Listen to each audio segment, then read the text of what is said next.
Hello, my dear students. My name is Shakti, and I am an English lecturer since last 20 years.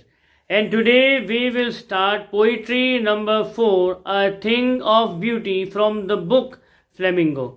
If you are new on our channel and if you like the video, subscribe the channel and press the bell icon so that you can get the notifications of our videos firstly.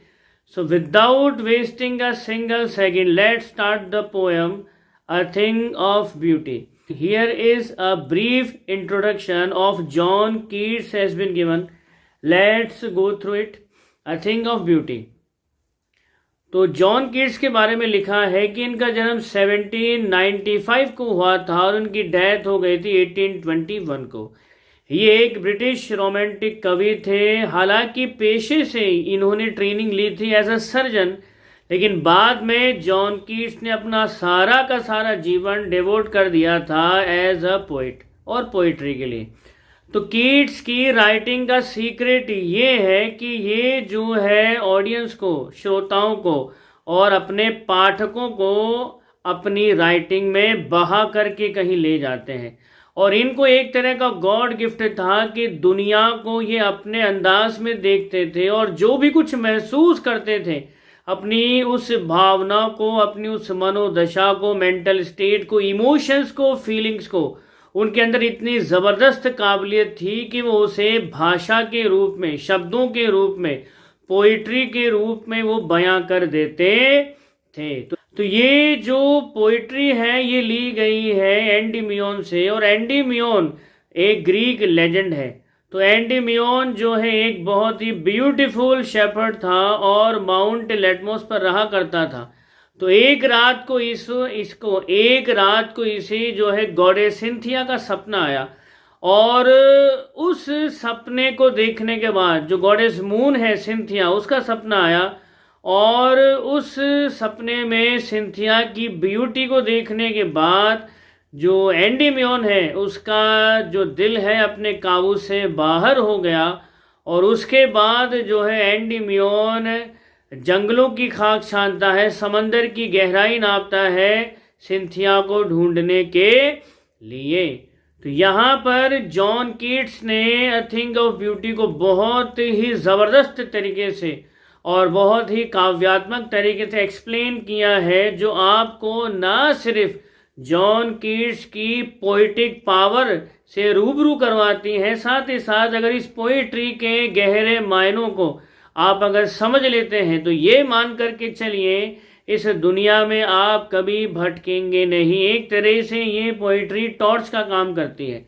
तो चलिए शुरू करते हैं poetry a thing of beauty. तो a thing of beauty is a joy for ever.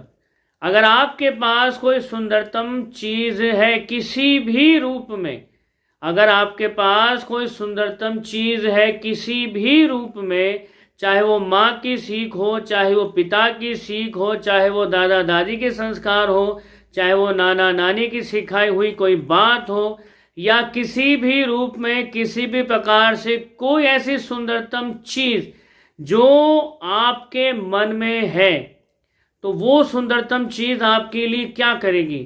तो writer कहता है अ thing of beauty is Joy forever. अगर आपके पास कोई सुंदरतम चीज़ है तो ये मान करके चलिए उसकी सुंदरता जो है कभी ख़त्म होने वाली नहीं है, वो हमेशा कायम रहेगी।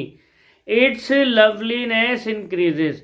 इसका सुंदरता हर दिन बढ़ता चला जाएगा। It will never pass into nothingness. और इसकी सुंदरता कभी भी पेरिश नहीं होगी, समाप्त नहीं होगी, नष्ट नहीं होगी। But will keep a bower quite for us. बल्कि ये एक पॉजिटिव इफेक्ट हमारे लिए करेगी। अगर आपके पास कोई सुंदरतम चीज़ है तो इसकी सुंदरता हर दिन बढ़ेगी, ये कभी नष्ट नहीं होगी और आपके मन को शांत करेगी। आपको एक ऐसा रूहानी सुकून देगा जो आपको अपने टारगेट्स को अचीव करने में बहुत हेल्प करेगा। शांत मन से किया गया कोई भी काम मुश्किल से मुश्किल टारगेट्स को अचीव कर लेता है।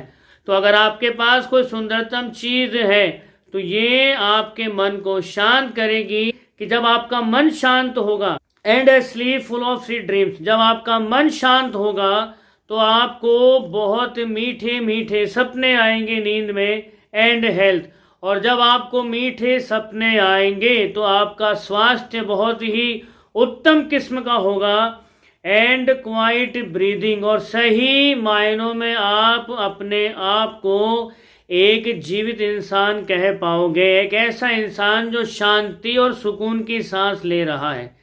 तो क्विक वर्ड्स में राइटर यहाँ क्या कहना चाहता है कि अगर आपके पास कोई सुंदरतम चीज़ है किसी भी रूप में, तो इसकी सुंदरता हमेशा बढ़ती जाएगी, ये कभी ख़त्म नहीं होगी, और ये आपके मन को शांत करेगी। जब आपका मन शांत होगा तो आपको मीठे मीठे सपने आएंगे, जब आपको मीठे सपने आएंगे तो आपका स्वास्थ्य बड़ा अच्छा रहेगा, और जब आपका स्वास्थ्य बड़ा अच्छा रहेगा तभी आप सही मायनों में क्वाइट ब्रीदिंग, तो ये मान करके चलिए आप सही मायनों में शांति और सुकून की सांस ले रहे होंगे।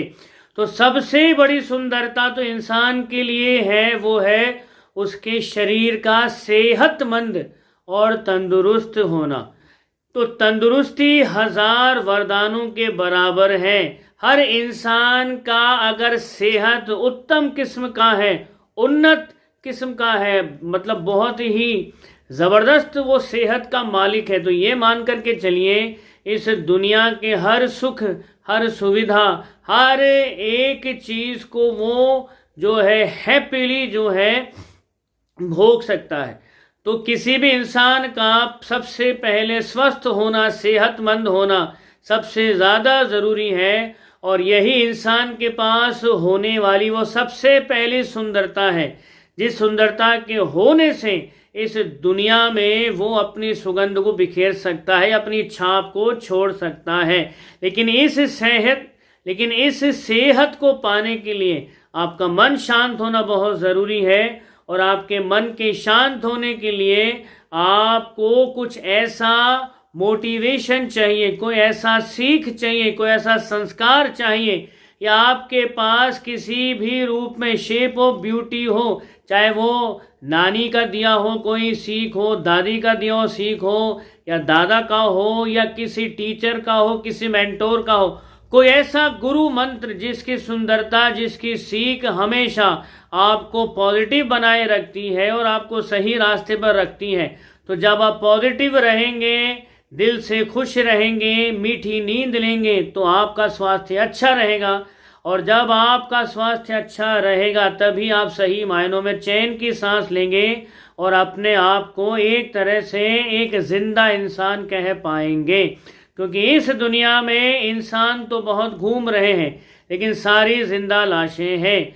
वो एक खास सपने के पीछे भागे जा रहे हैं, अपने शरीर को ख़त्म करके, अपने पीस ऑफ माइंड को ख़त्म करके, अपनी ज़िंदगी के उन लम्हों को ख़त्म करके, और अपनी उस ज़िंदगी को ख़त्म करके वो ज़िंदगी जो कभी दोबारा आपको मिलेगी नहीं, और वो लम्हे जो एक बार गुजर गए तो लौट करके कभी आएंगे नहीं।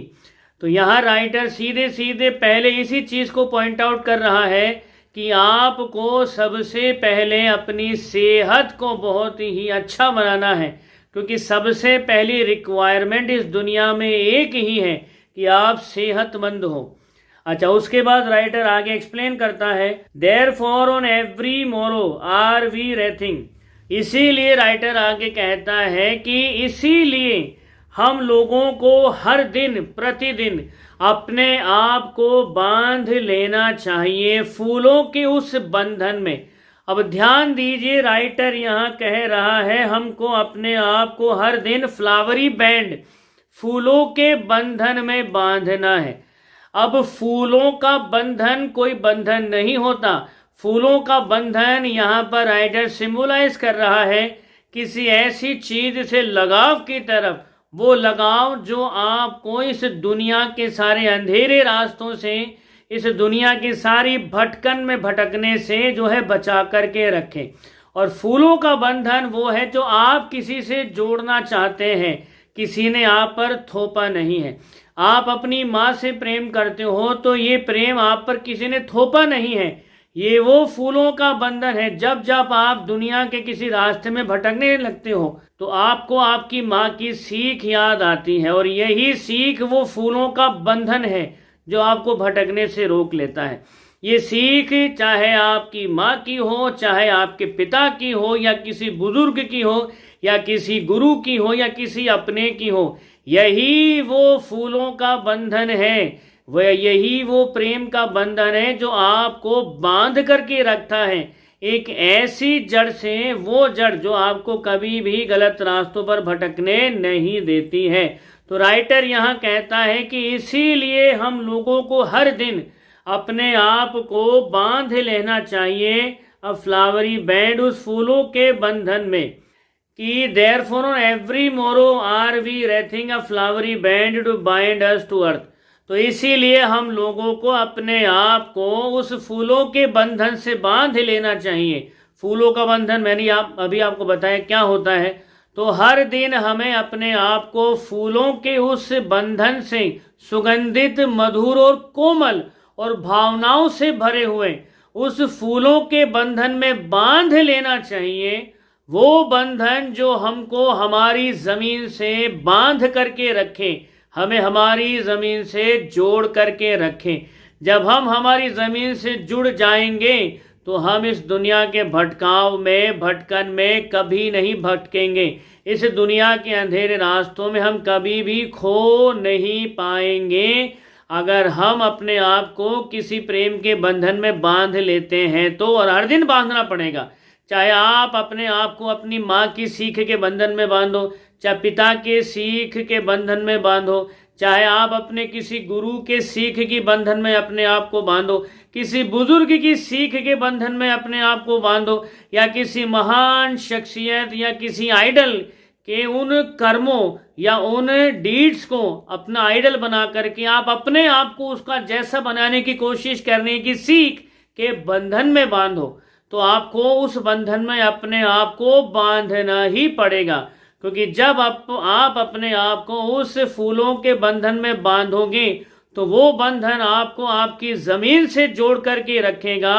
और जब आप अपनी ज़मीन से जुड़ोगे तो कभी भी आप भटक नहीं पाओगे इस दुनिया के अंधेरे रास्तों में। तो राइटर आगे कहता है, spite of despondence of the inhuman dearth of noble nature. तो आपको जो है अपने आप को उस प्रेम के मधुर फूलों वाले बंधन में बांधना ही पड़ेगा, क्योंकि इस दुनिया में जो है बड़ी भयंकर निराशा है चारों तरफ। ध्यान दीजिएगा, जिस दुनिया में मेरे प्यारे स्टूडेंट्स हम लोग रहते हैं, इस दुनिया में चारों ओर केवल केवल और केवल निराशा से भरे हुए दिन हैं। और निराशा से भरे हुए दिनों के साथ of the inhuman dearth of noble nature, जिस दुनिया में हम लोग रहते हैं उस दुनिया में सज्जन लोगों की, श्रेष्ठ लोगों की बड़ी अमानवीय कमी है, बड़ी भारी और भयंकर कमी है। अब जाहिर सी बात है, जिस दुनिया में हम लोग रहते हैं अगर वहाँ पर सज्जन लोगों की, श्रेष्ठ लोगों की, पॉजिटिव लोगों की बड़ी भारी और भयंकर कमी है, अमानवीय कमी है, तो इन शॉर्ट जिस दुनिया में हम लोग रहते हैं हमारे आसपास कुछ ऐसे लोग मौजूद हैं जो हमें जो है हमारे रास्ते से, हमारे कर्तव्य पथ से, हमारे लक्ष्य से, हमारे जीवन के सपनों से भटका करके हमें जो है ऐसे अंधकार के कुएं में धकेलने के लिए हमेशा तैयार बैठे हैं जहां से वापस लौटना भी शायद मुमकिन नहीं है। इसीलिए हमको हर दिन अपने आप को बांध लेना चाहिए प्रेम के उस फूलों वाले बंधन में जो हमें हमारी ज़मीन से जोड़ करके रखे, क्योंकि इस दुनिया में बड़ी भयंकर निराशा है और इस दुनिया में सज्जन लोगों की, श्रेष्ठ लोगों की बड़ी भारी अमानवीय भयंकर कमी है ऑफ द ग्लूमी डेज। और बात करें इस दुनिया की तो यहाँ हर दिन निराशा से भरा हुआ दिन है, यहाँ हर एक दिन निराशा से भरा हुआ है of all the unhealthy and और डार्कन्ड वेज। और इस दुनिया के उन अंधेरे दिनों में यहाँ हर एक दिन जो है निराशा से भरा हुआ है। और इस निराशा के साथ एक चीज और इस दुनिया में है, और वो ये है कि इस दुनिया के जितने भी रास्ते हैं वो काम, क्रोध, लोभ, मोह, माया, मत्सर, छल, कपट, वासना, जाने किस किस चीज से भरे हुए हैं। तो ये सारे के सारे रास्ते जो है अंधेरों से तो लिप्त है ही, लेकिन इसके साथ साथ इस दुनिया की हर तरह की गंदगी, अनहेल्दी हर तरह की गंदगी से भरे हुए हैं। दोबारा ध्यान दीजिएगा, जिस दुनिया में हम लोग रहते हैं वो दुनिया निराशा से भरी हुई है। यहाँ सज्जनों श्रेष्ठ लोगों की बड़ी भारी और भयंकर कमी है, हर दिन निराशा से भरा हुआ है। और यहाँ जहां तक नजर जाती है हर एक तरफ अंधेरा रास्ता नजर आता है, जहां आगे क्या है दिखाई ही नहीं देता। और हर अंधेरा रास्ता जो है इस दुनिया की हर तरह की गंदगी से भरा हुआ है। और इस दुनिया की गंदगी में है काम, क्रोध, लोभ, मोह, माया, मोह, मत्सर, छल, कपट, वासना, ये सारी इस दुनिया की गंदगी है। तो एक तो रास्ता अंधेरे से भरा हुआ है और ऊपर से इसमें दुनिया की हर तरह की गंदगी है। लेकिन राइटर की जो अगली पंक्तियां हैं वो हमें सोचने पर मजबूर कर देती हैं। तो ये जो रास्ते हैं, ये जो अंधेरे रास्ते हैं दुनिया की हर तरह की गंदगी से भरे हुए, मेड फॉर आवर सर्चिंग, ये बने ही इसलिए हैं कि हम अपना अंधेरा रास्ता चुने और चुन करके उस अंधेरे रास्ते में अपनी वाली गंदगी में जाकर के गिरें। बड़ी गहरी बात कही है राइटर ने इस पंक्ति के अंदर कि इन अंधेरे रास्तों पर दुनिया की हर तरह की गंदगी है और ये रास्ते बने ही इसलिए हैं ताकि हम इन रास्तों में से कोई एक अंधेरा रास्ता पकड़ें और उसमें अपनी उस पर्टिकुलर गंदगी में जाकर के गिरे। कौन सी गंदगी? काम, क्रोध, लोभ, मोह, माया, मोह, मत्सर, छल, कपट, वासना। तो हम अपनी चॉइस के अकॉर्डिंग अपना अंधेरा रास्ता चुन करके अपनी उस सो कोल्ड गंदगी में गिरे और वहीं पर ही पड़े रहें। हम कभी भी उस लक्ष्य को हासिल ना कर पाए जिस लक्ष्य के पीछे हम लोग जो है चल रहे थे, क्योंकि उस लक्ष्य तक पहुंचने के रास्ते में जो ऑब्स्टिकल्स है, जो परेशानियां हैं, वो कोई मामूली परेशानियां नहीं है। तो उनमें ही फंस करके हम रह जाएं और कभी भी अपने जीवन को सार्थक ना कर सकें। तो राइटर बहुत बड़ी और गहरी बात कहता है कि जिस दुनिया में हम लोग रहते हैं या ना चाहते हुए भी हम जानबूझकर या अनजाने में ऐसे अंधेरे रास्तों पर चलना शुरू कर देते हैं जिनके बारे में हमें बहुत अच्छे से पता है कि आगे चलकर इसका हशर क्या होने वाला है, लेकिन फिर भी हम लोग जो है इनमें से अपने वाला अंधेरा रास्ता चुन करके अपनी वाली उस सो कॉल्ड गंदगी में जाकर के गिरते हैं और वहीं पर फंस करके रह जाते हैं। ना तो आगे बढ़ पाते हैं और ना ही पीछे लौट पाते हैं। तो इससे बचने का रास्ता क्या है? इससे बचने का एक ही रास्ता है और वह ये है कि spite of all some shape of beauty moves away the pall from our dark spirits. तो इतनी सारी नेगेटिविटी इस दुनिया में होने के बावजूद भी इस दुनिया में सुंदरता के कुछ ऐसे रूप हैं, जैसा मैंने कहा, माँ की सीख, पिता की सीख, गुरु के संस्कार, किसी बड़े बुजुर्ग का दिया होगा गुरु मंत्र, या कुछ भी ऐसा पढ़ा हुआ लिटरेचर का कोई कैरेक्टर, या हमारे ग्रंथों से, वेदों से, पुराणों से कोई ऐसी महान शख्सियत जो आपके कैरेक्टर को, आपकी सोच को बूस्ट अप करें और आपको अंधेरे रास्तों पर पड़ने ना दे। याद रखिए, ये सुंदरतम चीज एक सीख है, एक संस्कार है, एक ऐसी टॉर्च है, एक ऐसी लाइट है।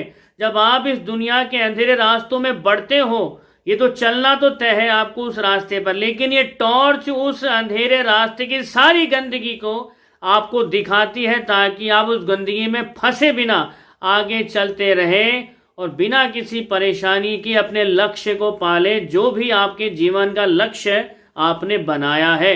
तो इस सारी नेगेटिविटी होने के बावजूद भी दुनिया में कुछ ऐसे सुंदरता के रूप हैं जो हमारी आत्मा के ऊपर, हमारे मन के ऊपर पड़े उस अंधकार के आवरण को साफ कर देते हैं। और साफ जब कर देते हैं तो हमारे अंदर क्या चेंज आता है, ये रिविलेशन करेंगे हम इस पोइट्री के सेकंड पार्ट में। तब तक आप खुश रहिए, मुस्कुराते रहिए। जय हिंद, जय भारत, वंदे मातरम।